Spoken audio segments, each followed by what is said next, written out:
क्या गवर्नर के पास ये अथॉरिटी है कि अगर एक सेशन ऑलरेडी चल रहा हो तो उसके दौरान वो समन करें चीफ मिनिस्टर को और कहें कि जी आप वोट ऑफ कॉन्फिडेंस लें?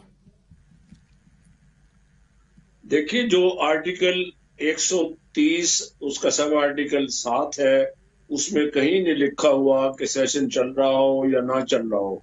उसमें सिर्फ इतना लिखा है कि अगर गवर्नर साहब ये महसूस करें that the chief minister of the province has does not command the confidence of the house और मेजोरिटी ऑफ द हाउस, तो वो कह सकता है इजलास बुला के कि आप अपने एतमाद का वोट ले।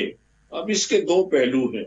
एक पहलू है जी कि क्या इजलास चल रहा था, नहीं चल रहा था, तो आर्टिकल गालबन 109 है, उसमें किसी वक्त किसी जगह पे भी गवर्नर इजलास बुला सकता है।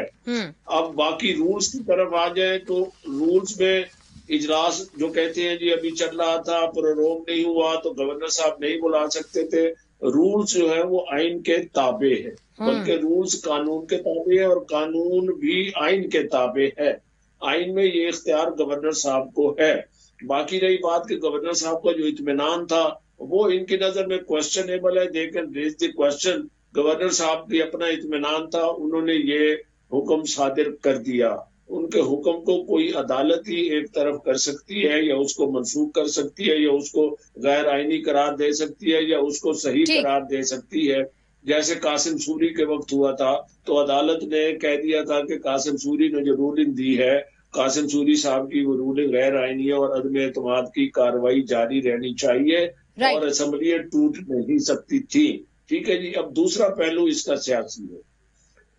एतमाद के वोट का गवर्नर साहब ने कह दिया। अब आईनी और कानूनी बहस को एक तरफ फॉर द टाइम बिंग हम रख लेते हैं। सिर्फ आईनी तौर पे उन्होंने कह दिया कि आप इजलास बुलाएं और एतमाद का वोट लें।